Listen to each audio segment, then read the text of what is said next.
Bonjour à tous et toutes. Aujourd'hui, on va parler des erreurs médicales. Je parle aujourd'hui de quelques situations qui peuvent nous induire à quelques erreurs. Attends la vignette.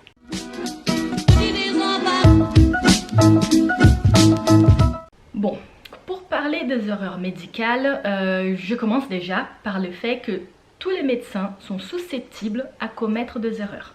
Par contre, aux urgences, c'est vrai qu'on a plus de risques de commettre des événements indésirables graves. Et pourquoi? Bon, déjà, c'est un environnement qui est plus stressant, c'est déjà une situation où on doit quand même penser plus rapidement, prendre des décisions de façon plus rapide et on ne peut pas aller chercher. Il y a des moments où vraiment il faut prendre la décision rapidement, par exemple en SMUR. Donc effectivement, aux urgences, on a plus de risques de commettre des événements désirables. D'autant plus que dernièrement, on a de plus en plus de patients, donc on a en volume plus grand de passages aux urgences. Et les conditions de travail, on va dire d'une façon délicate, qu'elles se sont dégradées dans les dernières années. Je pense que tout le monde qui travaille dans la santé va comprendre ce que j'ai dit. Je n'ai pas besoin de dire beaucoup plus que ça. Mais bon, donc les conditions de travail n'aident pas trop non plus. Alors, quand on parle des erreurs médicales, bien sûr, je ne vais pas discuter ici avec vous des erreurs spécifiques, ce n'est pas ça, mais on va parler des erreurs cognitives. Mais Fernanda, qu'est-ce que les erreurs cognitives? Voilà, donc si vous n'avez jamais entendu parler des erreurs cognitives, je vais vous faire une petite explication. Je vous donne déjà quelques exemples. C'est vrai qu'on parle des erreurs cognitives en plusieurs sujets. Donc par exemple, j'ai déjà vu des vidéos sur YouTube qui parlent par exemple des erreurs cognitives par rapport aux investissements. Donc il y a des investisseurs qui font ces petits liens de façon inconsciente ou subconsciente et ces liens vont nous induire à une erreur. Des fois, on a déjà des connaissances qui, dans notre tête, sont déjà associées à certains résultats, positifs ou négatifs, basés sur notre expérience de vie ou sur l'expérience des autres qu'on a observé, qu'on a témoigné. Et par rapport à ça, on va prendre une décision qui peut ne pas être la meilleure décision. N'est-ce pas si vous avez bien compris, mais bon, je vais vous donner plein d'exemples dans la vidéo. On continue. Donc je vais vous parler de quelques erreurs cognitives connues. Bon, l'erreur de disponibilité. Ça veut dire donc les disponibilités, un diagnostic qu'on peut avoir, et ça normalement c'est lié à quelques expériences négatives qu'on peut avoir eues dans le passé. Par exemple, on a la vache. Là, je vais me permettre une liberté créative pour considérer l'anatomie de vache comme similaire à l'anatomie des humains pour des effets pédagogiques pour cette vidéo, d'accord? La vache, elle arrive avec une douleur thoracique. Elle est jeune, elle n'a pas d'antécédent cardiovasculaire, donc je vais penser ça peut être une embolie pulmonaire parce que j'ai déjà vu avec une collègue où une fois, moi, j'avais fait sortir un patient qui avait une douleur thoracique avec de troponines négatives et il s'avère que cette personne est revenue 2 jours après avec une dyspnée et que c'était une embolie pulmonaire.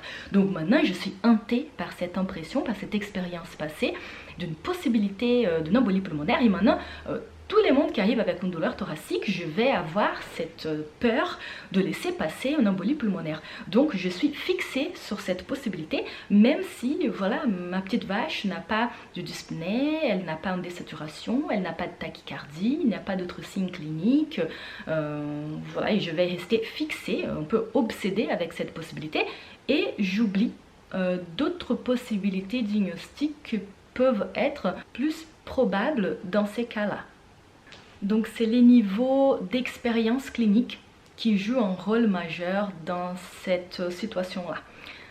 C'est vrai que pour éviter ces types d'erreurs, il faut qu'on enlève déjà cette peur, cette anxiété par rapport à une expérience négative passée et qu'on considère quand même, basé sur la personne qui est devant nous, et la présentation clinique, les données biologiques qu'on a, les données que l'examen clinique va nous apporter.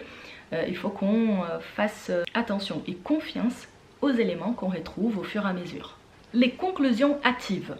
Ça, c'est une erreur qui arrive souvent et on peut trouver dans plusieurs spécialités médicales, hein, qui c'est la conclusion rapide. Donc voilà, notre petite vache se présente avec une douleur en face iliaque droite. Bah une appendicite. Voilà. Sauf que la petite vache a déjà fait une appendicectomie. Et la petite vache est une jeune de 20 ans. Et la petite vache peut faire par exemple une torsion d'ovaire. Donc pas d'AHA. Une erreur médicale par cette rapidité de pensée, donc voilà, c'est ça. Et je ne fais pas d'autres examens, c'est ça, en cours, on va faire voilà, un diagnostic super rapide. Mais on ne s'est pas basé sur d'autres éléments cliniques ou biologiques pour arriver à cette conclusion. De la même façon, si on a la petite vache qui est une dame migraineuse qui arrive avec une céphalée, on va se dire, voilà, c'est notre crise de migraine, on n'a rien d'autre à faire. Hein. Non, il faut quand même voir si cette céphalée n'a pas de red flags, hein, les signes d'alerte, pour faire penser à une hémorragie sous-arachnoïdienne, par exemple. Donc il faut faire attention à ce type de diagnostic rapide qui peut nous induire à l'erreur. L'erreur de représentation. Donc là, c'est par rapport à l'image, la représentation qu'on fait de notre tête d'une certaine maladie. Et l'erreur, c'est d'avoir cette image-là et ne pas penser à la prévalence dans une population spécifique.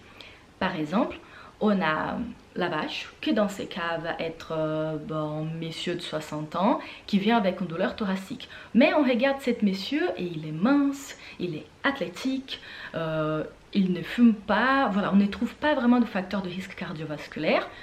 Mais bon, il faut quand même penser qu'il a 60 ans et que dans cette population, on peut avoir d'infarctus du myocarde. Donc on ne peut pas totalement écarter cette possibilité seulement parce qu'on se dit « Ah non, mais il est bien, il est athlétique, il n'a pas de facteur de risque ». Ça continue à être une possibilité diagnostique. Tout de même que si notre petite vache ici est un jeune de 20 ans qui vient avec une douleur thoracique, on ne va pas penser en première hypothèse un infarctus du myocarde parce que à 20 ans, effectivement, on n'a pas tellement d'infarctus du myocarde, hein, ça peut arriver mais c'est assez rare. Donc on va penser à d'autres possibilités diagnostiques, par exemple pneumothorax spontané. Donc toujours penser à la prévalence dans la population visée, donc par rapport à l'âge, au sexe. Voilà. L'erreur d'attribution, celui-là, il arrive souvent aussi. Hein. L'erreur d'attribution, c'est quand on a un stéréotype négatif pour certains patients. Ça arrive souvent, par exemple, avec les patients psychiatriques, avec les patients qu'on trouve un peu difficiles à gérer. On va décrire comme ça. Mais je pense que vous avez déjà compris, hein, les patients qu'on a déjà une image, un stéréotype déjà un peu fait de notre tête et qu'on a du mal à vraiment prendre au sérieux ce qu'il nous apporte comme information.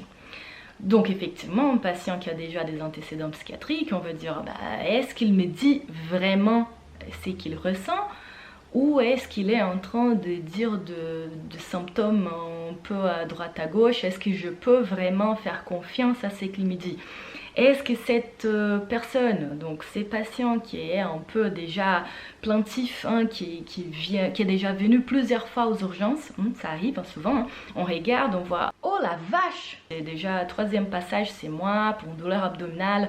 Oh là là, donc on dit déjà, ah oui, ce patient va me dire qu'il a ça, ça et ça, mais c'est une patient qui se plaint tous les temps, qui vient tous les temps aux urgences pour les mêmes types de plaintes. Des fois on est en train de passer à côté d'une chose sérieuse. Donc quelqu'un qui a une colopathie fonctionnelle, qui vient pour douleur abdominale, souvent peut-être à un moment donné, à la force d'avoir une colopathie fonctionnelle, l'âge qui commence à avancer, on peut faire un cancer colorectal.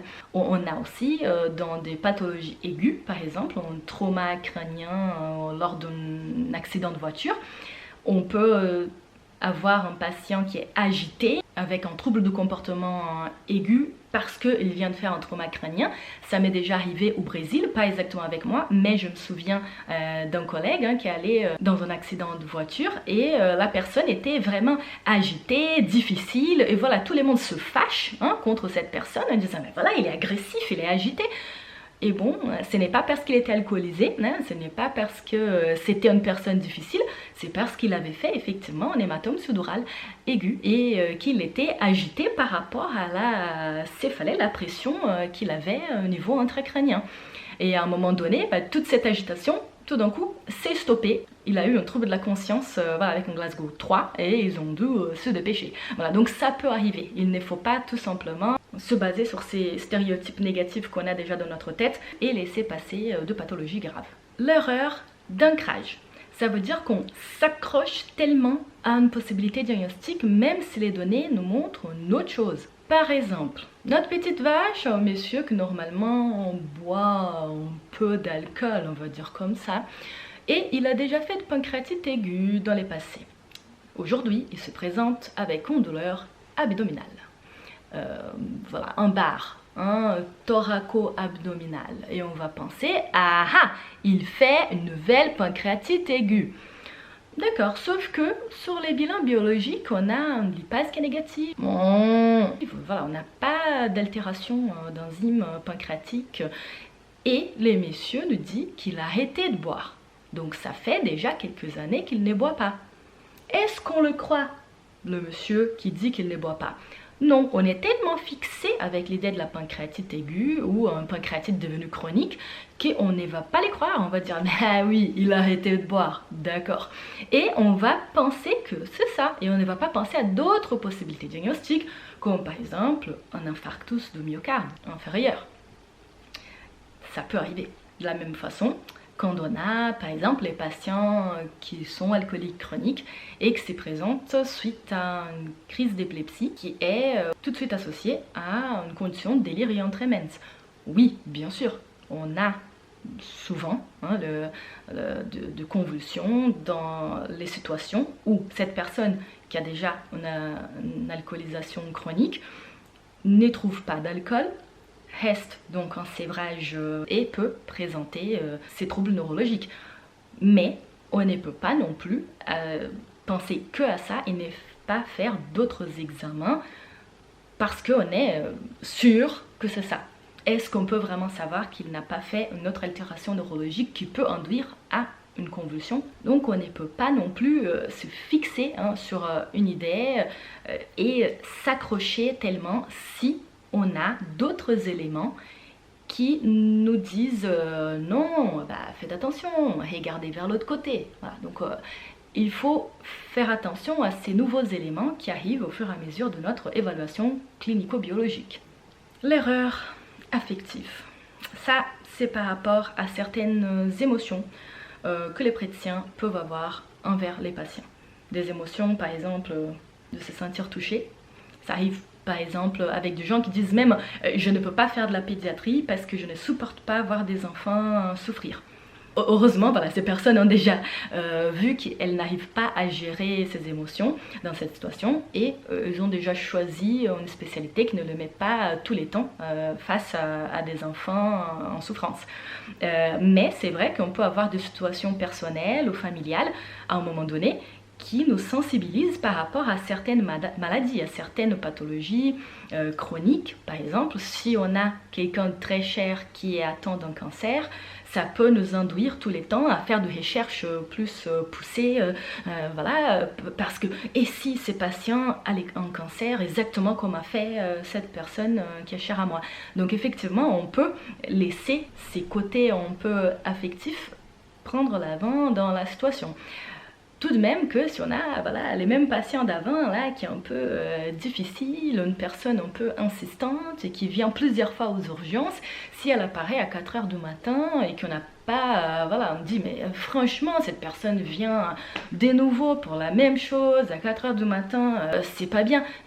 on peut quand même laisser passer des choses importantes. Je ne dis pas, comprenez bien, hein, je ne dis pas qu'à tous les mondes qui arrivent aux urgences, il faut faire plein d'examens cliniques. Non, c'est que j'essaye d'expliquer que c'est que deux fois, effectivement, on peut avoir de connexions cognitives très rapides qui vont nous induire à l'erreur. C'est ça que j'essaye de vous expliquer. Donc je ne veux pas dire ça. Ce que je veux dire, c'est que il y a deux fois où on peut se laisser emporter par une de ces situations, ou plusieurs de ces erreurs cognitives, et c'est ça qui peut nous laisser passer à côté de choses plus importantes. Je ne veux pas dire qu'il faut faire plein de bilans à tous les mondes. Non, il faut seulement faire attention. Si deux fois, on a vraiment une attitude un peu difficile, différente, voilà. Est-ce que si c'était une autre personne, avec une autre stéréotype, je ferais la même chose? Ouais, je ferais. Ah, bah alors, il faut que j'enlève ces stéréotypes de ma tête. Vous avez compris? C'est plutôt dans ce sens-là. Donc voilà, pour aujourd'hui, je pense que c'est déjà bien. On va laisser se reposer la petite vache. Et la conclusion, alors, c'est qu'il faut quand même qu'on fasse attention au type de réaction qu'on aura face à un patient. Il faut au moins connaître ça, donc avoir la connaissance de qu'on peut effectivement faire certains liens cognitifs qui nous induisent à l'erreur. Et si on a déjà cette conscience, c'est déjà le premier pas, voilà, le premier pas, c'est de reconnaître, voilà, donc je reconnais que ça existe, et comme ça, je peux me rendre compte, ah voilà, il y a ça qui se passe. Est-ce que, effectivement, je suis le chemin diagnostique? Est-ce que je prends en charge les données cliniques, biologiques? Ou est-ce que je suis en train de suivre tout simplement la ligne de ma pensée sans prendre en compte tous ces éléments? C'est plutôt ça. C'est vrai qu'aux urgences, ça arrive plus souvent parce qu'on a tellement de données à intégrer qu'on a une difficulté de traiter toutes ces informations qui arrivent rapidement, en grand volume, au même temps. Et c'est pour ça qu'on a quand même beaucoup d'erreurs médicales au niveau des urgences. Parce qu'effectivement, on a, comme j'avais déjà dit un peu au début, la tension, le stress, plusieurs patients, des fois au même moment, parce que quand on a pas mal de gens aux urgences, il y a des gens qui restent dans les couloirs, il y a les familles, voilà, on a quand même plusieurs professionnels aussi, donc des fois on a l'interne, l'externe, l'infirmière, tout le monde qui nous parle en même temps, et effectivement des fois c'est quelque chose qui nous emporte. Et comme j'avais dit, on a aussi les conditions de travail qui ne sont pas les meilleures. On a la propre situation d'urgence, que des fois il faut nous faire prendre des décisions rapidement. Et plein de données, plein d'informations, tout en même temps. Et que pour gérer tout ça, il faut avoir vraiment... Voilà, il faut être bien centré et avoir la tête bien claire pour pouvoir traiter tout ça au même temps. C'est pour ça que c'est très important aussi de faire attention à nous-mêmes et essayer de s'entraîner pour cette question d'ancrage personnel, de vraiment arriver à se concentrer malgré les chaos autour de nous. Ça c'est un sujet qui m'intéresse beaucoup. Si ça vous intéresse, écrivez en bas dans les commentaires, comme ça je sais qu'on a des gens intéressés par ces sujets et je ferai des vidéos sur ça aussi. On peut parler de méditation, comment vraiment traiter les situations stressantes, comment est-ce qu'on peut trouver de façon pour nous aider à organiser la pensée et tout ce qui se passe autour de nous sans être emporté par le stress et par l'angoisse. N'oubliez pas de vous abonner tout de suite, il faut vous abonner, appuyez sur la petite clochette pour avoir les notifications dès que de nouvelles vidéos sortent et partagez la vidéo, il nous faut plus de personnes, il faut plus de visualisations, sinon à un moment donné je ne pourrai pas continuer à faire de vidéos, donc s'il vous plaît aidez la chaîne à grandir. Merci pour votre attention, restez bien, en paix, en bonne santé et à la prochaine. Avec une douleur en fosse iliaque cardiaque. Ouais. Et notre petite vache se présente avec une douleur en fosse iliaque droite. Droite.